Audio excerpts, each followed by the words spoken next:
A decadência dos nossos tempos, Efésios 4. E hoje eu quero, a partir desse texto, tomar outro texto, para a gente continuar os pensamentos sobre as coisas que estão nos atingindo. Está aí o final das Olimpíadas hoje, que gerou tanto rebuliço no seu início. Nós vimos semana passada esse texto, Efésios 4, eu vou ler apenas o verso 17 e nós vamos orar. E digo isto e testifico no Senhor, para que não andeis mais como andam também os outros gentios, na vaidade da sua mente.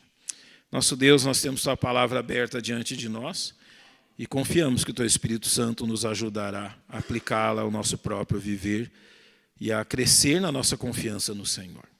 Ajuda-nos, nós te rogamos em nome de Cristo. Amém.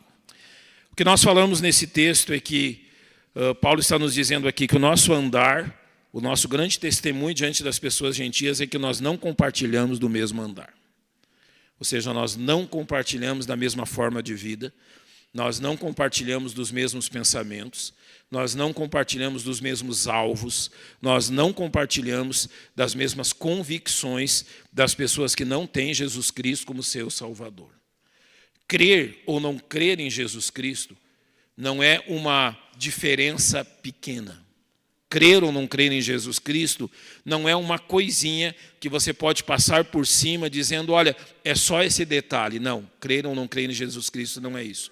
Crer ou não crer em Jesus Cristo é a diferença entre a luz e as trevas, é a diferença entre a verdade e aquilo que é falso, é a diferença entre o reino das trevas de Satanás e o reino de Deus, e a diferença entre a eternidade longe de Deus e a eternidade com Deus. Não é uma coisa simples.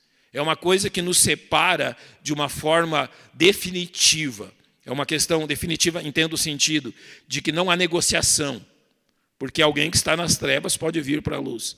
Mas é uma questão que nos separa a um ponto de ruptura tal que não há semelhança entre aqueles que já conhecem a Jesus como seu Salvador e aqueles que rejeitam a Cristo. Então, Paulo está dizendo que diante do comportamento das pessoas que não têm Cristo, aquilo que Deus espera de nós é o quê? Que levantemos debates, que discutamos, que vamos para a rua, façamos passeatas e tudo mais. Não é isso que a Bíblia está dizendo.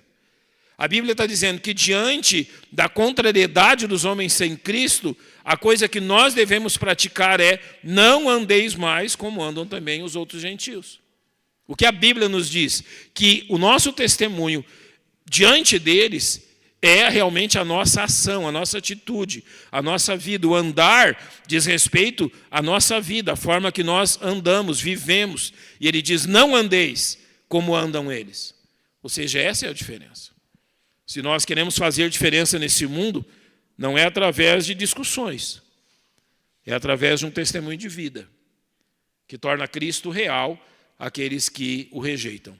Eles podem rejeitar a nossa mensagem, podem rejeitar aquilo que falamos, mas eles não têm como rejeitar os frutos da ação de Cristo na nossa vida. Há um testemunho conhecido de um comunista no tempo áureo do comunismo, que ele desafiou um pastor que trabalhava na cortina de ferros, chamados países comunistas, não é? Para que ele testemunhasse então daquilo que ele fazia. E ele disse, olha, nós vamos debater em praça pública. E eu quero que você saiba que quando nós formos para esse debate, uma multidão de apoiadores do comunismo me seguirá a fim de me apoiar. E a resposta do pastor foi simples. Tudo bem, que essa multidão de apoiadores do comunismo te sigam, mas que você saiba que uma multidão de ex-prostitutas, ex-ladrões, ex-bandidos, e colocou tudo aquilo que Paulo diz aqui na carta aos Romanos, logo depois no verso 29, ele disse, vai ter uma multidão de pessoas que um dia eram escravizadas pelo pecado e hoje foram libertas por Cristo me seguindo. Ou seja, você pode pagar pessoas para apoiar o comunismo, mas o cristianismo, ele só pode ser vivido por aqueles que experimentaram Cristo em sua vida. Então, o nosso testemunho, irmãos, diante da contrariedade deste mundo, é o nosso testemunho cristão. E nós falamos em Efésios 4, quais são as condições daqueles que não conhecem Cristo. Agora, vá comigo a Romanos 1. Qual é a condição que nós encontramos nesse mundo a respeito das pessoas desse mundo e daquilo que nós enfrentamos diante disso. Tem uma palavra, antes de eu ler o texto, que vai resumir tudo aquilo que Paulo vai dizer aqui em Romanos 1. É a palavra decadência. Essa palavra sintetiza aquilo que Paulo vai dizer aqui. Ou seja, ao nós falarmos sobre, Paulo nos transmitir a verdade sobre as pessoas desse mundo, uma palavra resume a vida do ser humano e resume o nosso tempo e todos os tempos.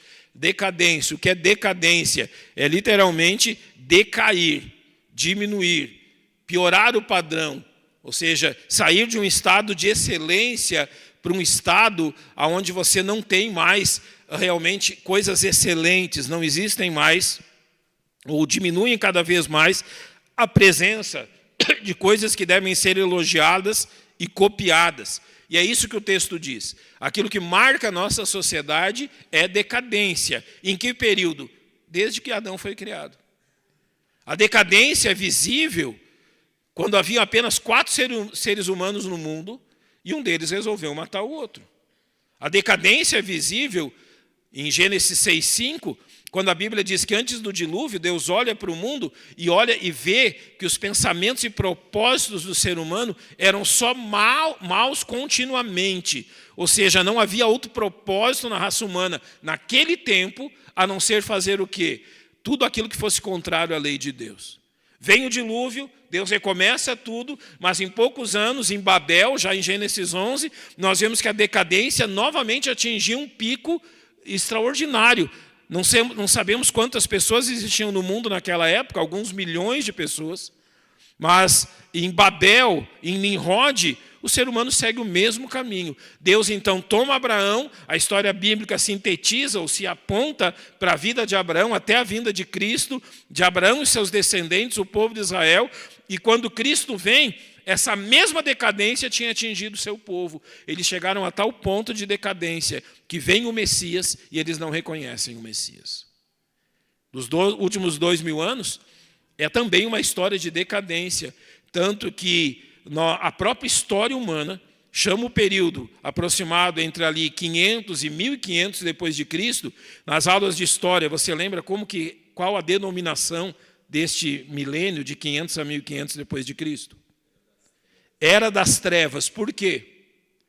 Porque em Constantino, a igreja deixa de ser perseguida, ela agora passa a ser favorecida pelo Estado, se tira a Bíblia da mão das pessoas, e 1000 anos depois, a igreja católica, que era aquela que controlava a religião, já tinha estabelecido que os próprios cultos eram realizados em latim. Quem conhecia latim? Simplesmente o povo não lia a Bíblia, e a própria história secular demonstra que foram os 1000 anos de absoluta, não vou dizer absoluta, porque em alguns lugares havia progresso, mas 1000 anos marcados por decadência. E em 1000 anos a nossa raça decaiu a um ponto inimaginável. O que é que acontece em 1517? Aquilo que nós chamamos do renascimento. A Bíblia é devolvida à mão das pessoas. E então nós chegamos ao nosso tempo, que tem sido também um período de uma decadência, não sem igual, porque já houveram outros períodos na história humana, mas realmente uma decadência assustadora. Então, que decadência é essa que Paulo vai citar? Eu vou começar no verso 21.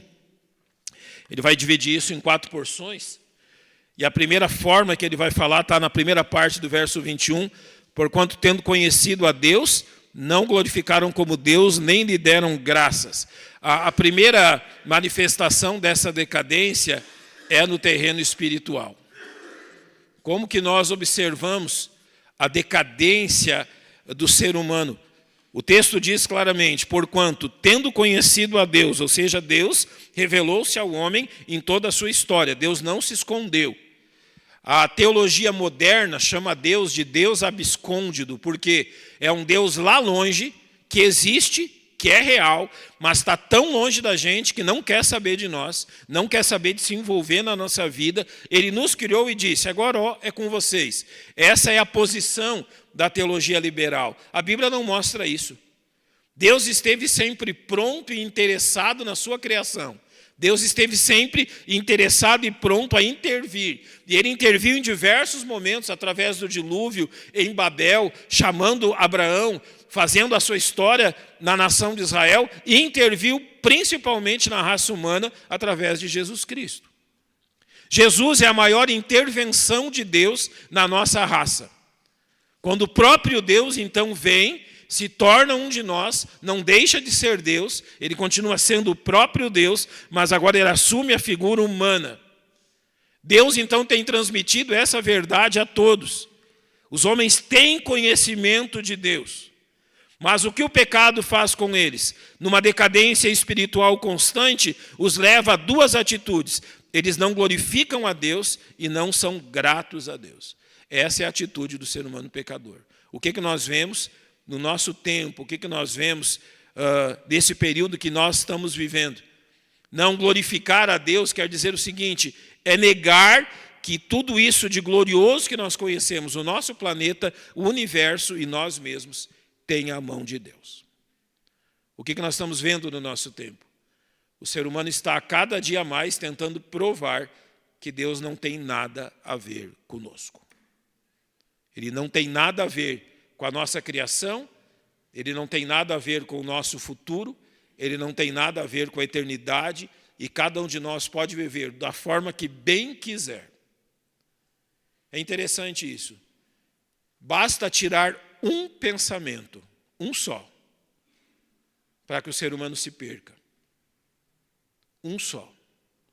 Se você tirar do coração e da mente do ser humano a verdade que Deus existe, todo o resto se vira uma putrefação, uma imundícia, uma decadência sem fim. Basta tirar esse único pensamento. O temor do Senhor é o princípio do conhecimento, o princípio da sabedoria, o princípio que rege a vida. Se você tirar esse único pensamento, Deus existe, o ser humano adentra numa zona de decadência que o leva realmente a uma condição deplorável. Basta apenas esse. Tire o pensamento que Deus existe e você tirará todo o temor do coração do homem. Ele não vai glorificar a Deus porque simplesmente Deus não existe. E se ele concorda que Deus existe, ele não concorda que há algum motivo para que ele seja grato para com Deus. Isso é decadência espiritual. Se você tira a imagem de Deus, o ser humano decai porque ele não considera mais alguém que está sobre ele. Se você tira a gratidão por Deus, agora o ser humano considera que ele é o centro do universo. Isso é decadência espiritual, como Paulo demonstra aqui. Mas essa decadência vai além. Segunda parte do verso 21. Antes em seus discursos se desvaneceram, o seu coração insensato se obscureceu, dizendo-se sábios, tornaram-se loucos. A segunda demonstração do que Paulo está dizendo aqui é que a decadência da nossa raça é intelectual.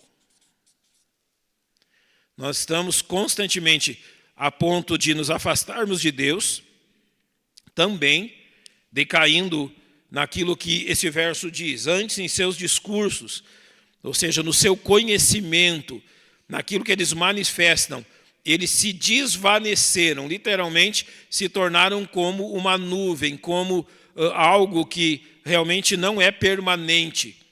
E isso levou o coração deles, que já carece de sensatez, ou seja, é insensato, a se obscurecer, ou seja, a perder todo o sentido, de forma que na sua sabedoria o ser humano tem se tornado um louco. O que resume isso que Paulo quer dizer a respeito da decadência intelectual do ser humano? É uma decadência que não leva para frente, é uma intelectualidade que não conduz para frente, é uma intelectualidade que decai, ou seja, uma intelectualidade que ao invés de contribuir para o bem da nossa raça, contribui para a sua desagregação, contribui para a nossa raça se tornar cada vez mais desunida e cruel.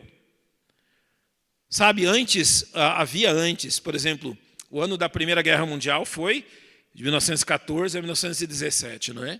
Se a gente voltar no tempo, em 1900, principalmente onde o evangelho era mais pregado no mundo, na Inglaterra e nos Estados Unidos, você tinha, na Inglaterra, por exemplo, uma teologia, uma pregação que dizia o seguinte: nós estamos, como raça, melhorando muito. Então, em 1900, a pregação nos púlpitos dizia que a nossa raça estava... Olha, você toma como exemplo a Revolução Industrial no final do século XIX. O ser humano passou a andar de trem. Alguns anos depois, Santos Dumont já andava de avião, os irmãos Wright, mais ou menos naquela época, um pouco antes. Os mecanismos, né, mecânicos estavam mudando as indústrias. A gente estava saindo de uma fase onde se só trabalhava com a mão, onde crianças trabalhavam em minas de carvão, onde havia escravidão em muitas partes do mundo. E essa industrialização trouxe crescimento, trouxe riqueza, trouxe um mundo muito diferente do que você vivia em 1800 e pouco. Por exemplo, em 1888, é decretada a abolição da escravatura no Brasil. O Brasil foi um dos últimos a fazer isso. Mas naquele século, muita coisa mudou. Então, quando começa o século XX, os teólogos estão dizendo: está vendo? O evangelho está mudando o nosso mundo. E esse mundo está melhorando cada vez mais. E se nós continuarmos melhorando assim, Cristo virá e estabelecerá o seu reino nesse mundo, porque ele vai encontrar um mundo muito diferente. Então, a pregação era essa: nós estamos progredindo. Daí vem 1914. Começa lá na Sérvia, com o assassinato do Duque Francisco, e a guerra começa por aquela região, vai tomando a Europa, milhões de pessoas são mortas na guerra, cidades são absolutamente destruídas, e o ser humano parou para pensar um pouquinho. Eu acho que a gente não está melhorando tanto. Chega os anos 20, anos 30... tem ali uma cara de melhora, mas lá na Alemanha, que estava se tornando nazista, as coisas estavam mudando de figura. Chega a 1945 e nós vamos para uma guerra muito pior. Isso jogou por terra a teologia e o ensino que nós estávamos melhorando. Ou seja, as duas grandes guerras mundiais, levou literalmente a própria igreja a entender que, ao invés de melhorar, a humanidade estava entrando numa decadência intelectual cada vez mais profunda, e as guerras e tudo isso eram um sinal disto. Irmãos, agora nós temos que concluir uma coisa. Qual é a soma dessas duas coisas aqui? Me diga. Nós entramos numa terceira marca de decadência. Mas quando há decadência espiritual e quando há decadência intelectual, notem aqui. Decadência intelectual não quer dizer que a pessoa não tem conhecimento. Ela pode ser pós-doutorada num assunto. Ela pode ter um conhecimento absurdo. A decadência intelectual quer dizer que aquele conhecimento a torna pior do que ela já era. Agora some decadência espiritual com decadência intelectual. Qual que vai ser o resultado? Oi? Quem disse moral? Moral. Tem física também que depois nós tratamos. Mas a soma de decadência espiritual e intelectual sempre será decadência moral. Aonde você vê as piores demonstrações de imoralidade? Entre aqueles que são pobres e não têm intelectualidade nenhuma? Aonde estão as maiores demonstrações de decadência moral da nossa sociedade? As mais intelectuais e aquelas que mais têm posses. O resultado de decadência espiritual com decadência intelectual é a decadência moral.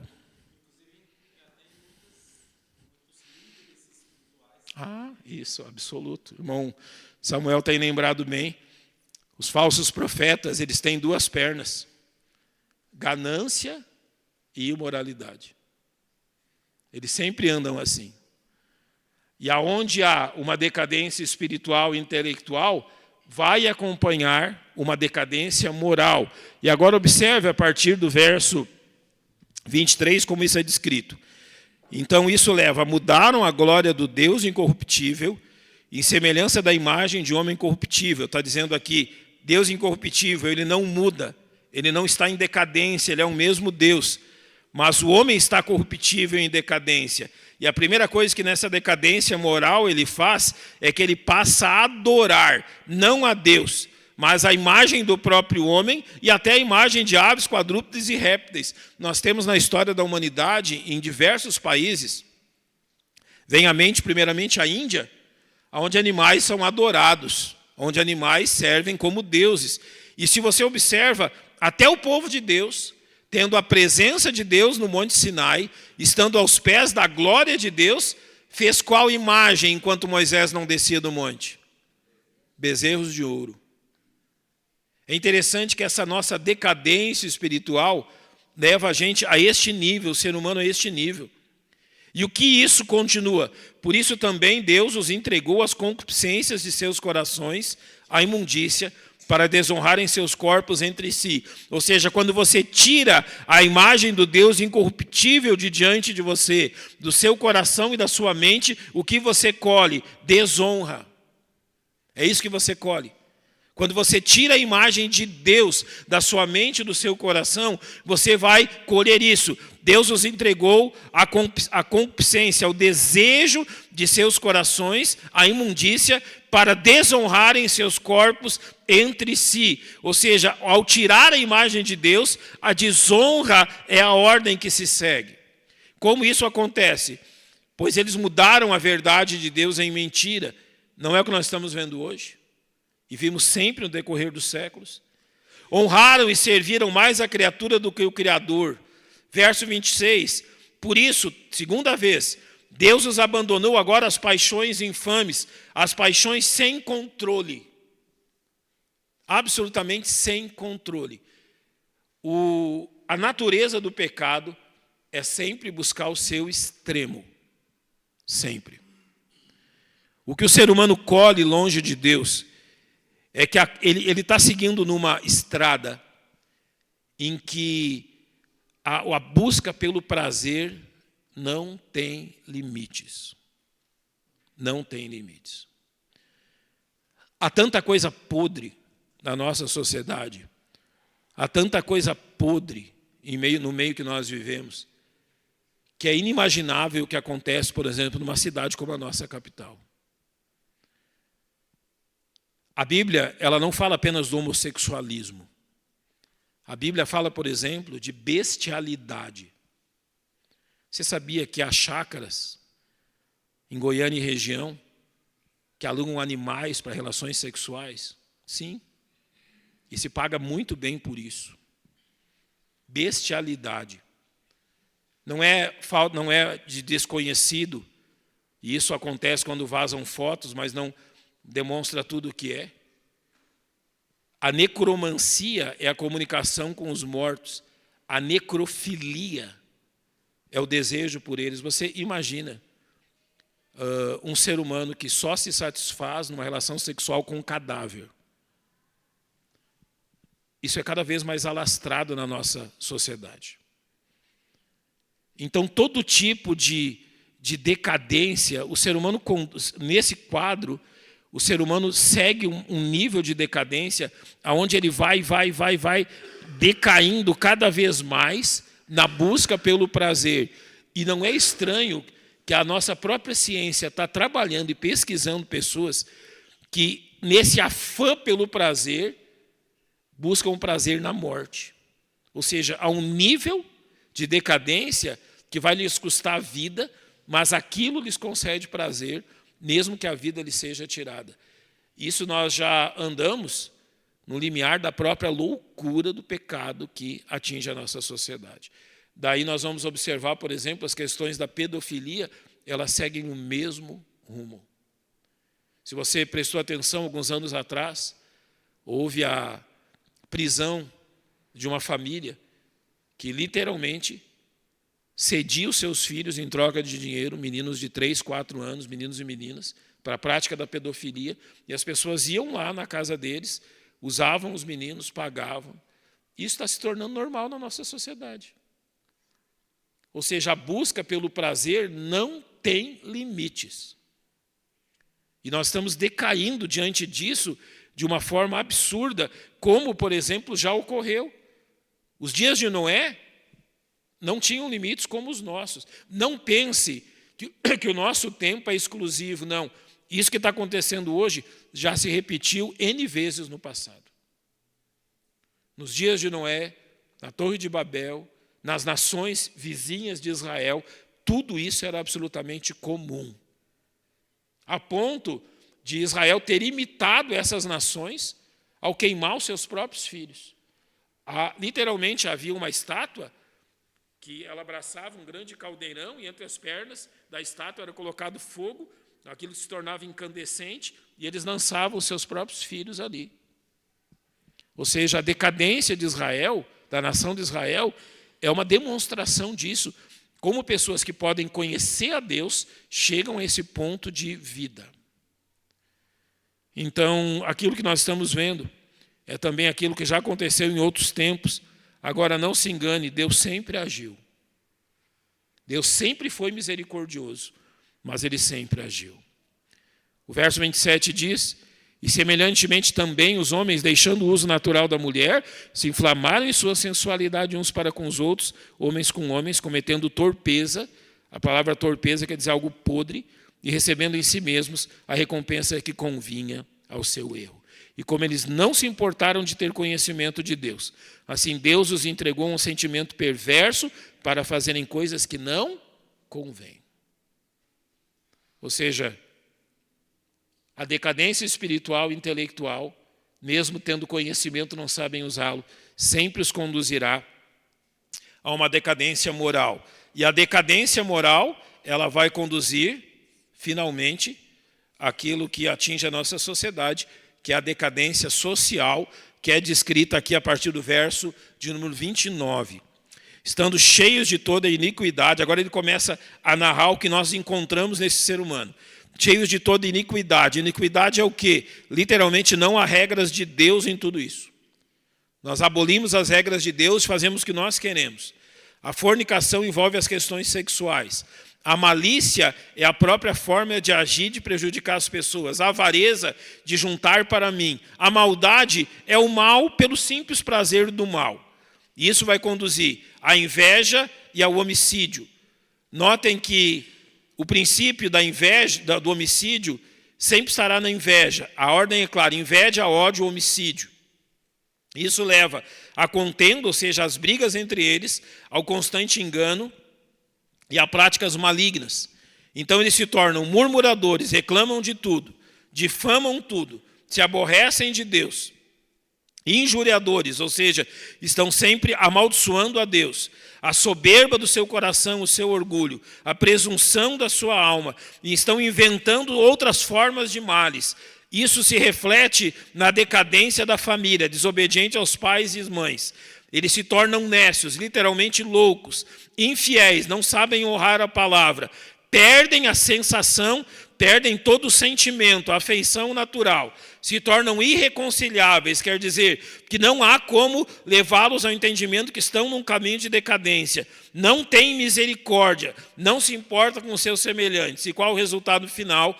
Os quais, conhecendo o juízo de Deus, que são dignos de morte que tais coisas praticam, não somente as fazem, mas também se agradam do que as fazem. O que nós estamos vendo na mídia nos nossos dias?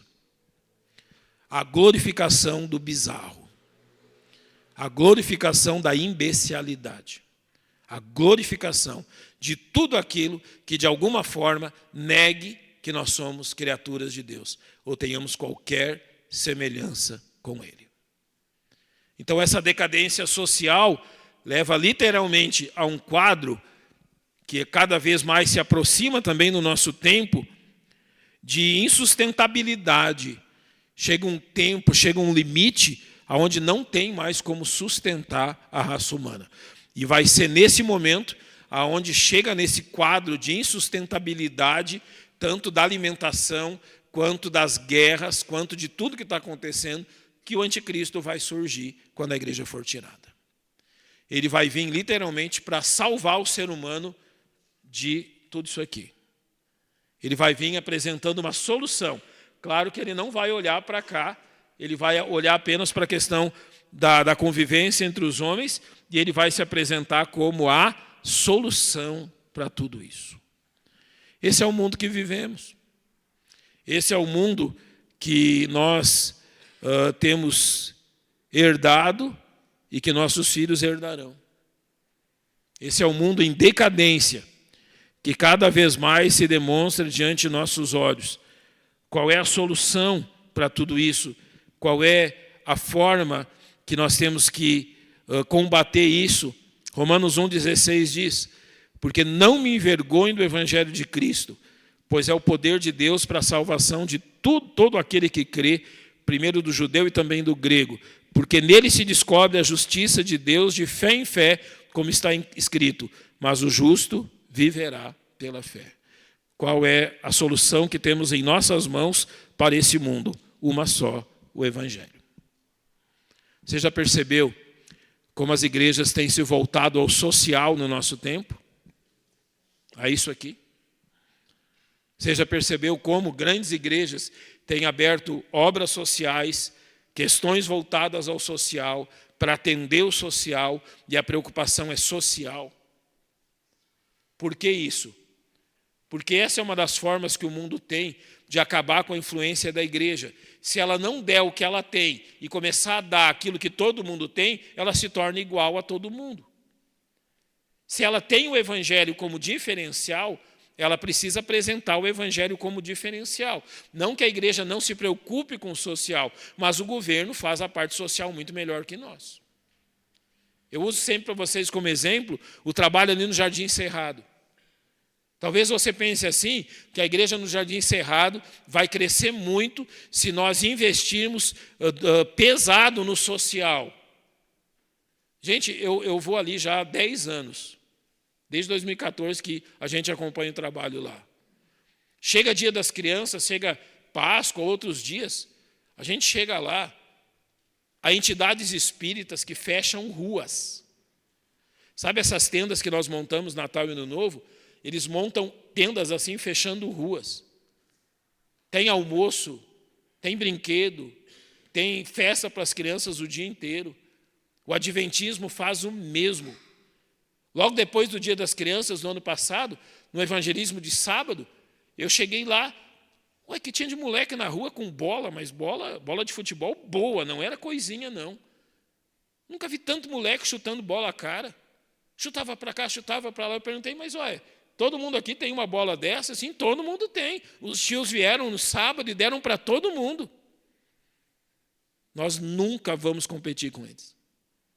Nós nunca vamos atingir aquilo que eles conseguem nas suas finanças, em tudo isso, um investimento tão pesado nisso. O nosso diferencial e aquilo que cabe a nós é apresentar Jesus Cristo como a razão da mudança da vida. Se nós não apresentarmos Jesus Cristo, nós não cumprimos o nosso papel. A decadência do mundo tem uma resposta apenas, Jesus Cristo. Não há outra resposta a isso. E isso agora adentra nós como família, estou levando para o final já, de uma forma que deve ser bem realista.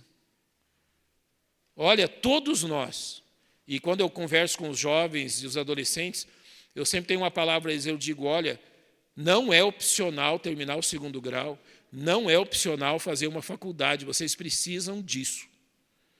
A mentalidade que nós incutimos neles é isso.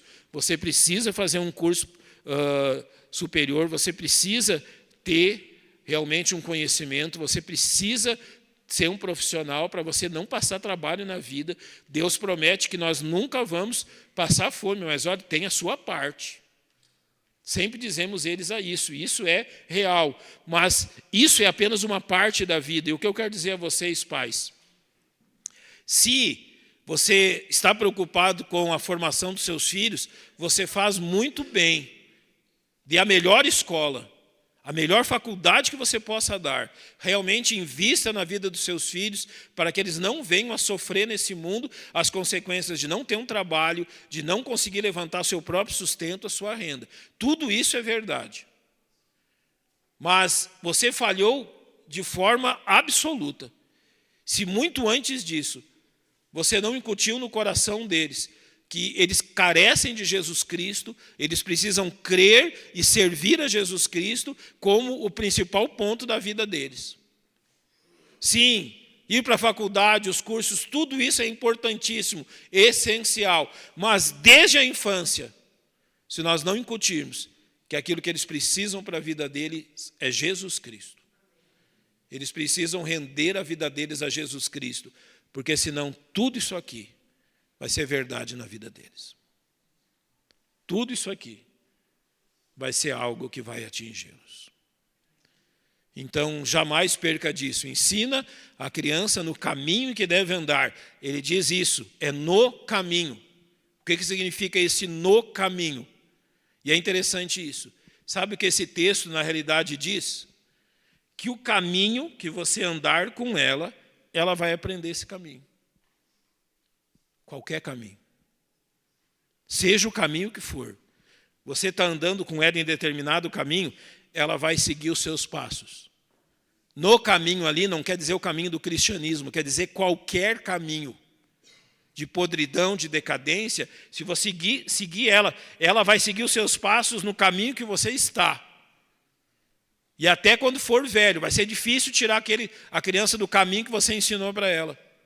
Então, qual é o caminho que nós ensinamos? Nos passos de Cristo. É esse. Porque se não for esse, aquilo que acontece do mundo, acontece dentro da nossa casa. Então, tenham cuidado com isso. O maior testemunho que nós damos a este mundo é o testemunho de um lar que serve a Jesus Cristo. Não precisa bater boca com ninguém. Não precisa fazer passeata nem mais nada. Se o seu lar é um lar onde Jesus Cristo é real, ele é servido e honrado, você já tem o maior testemunho de todos. O testemunho do Evangelho está aí e aquilo que nós carecemos é simplesmente sermos crentes verdadeiros.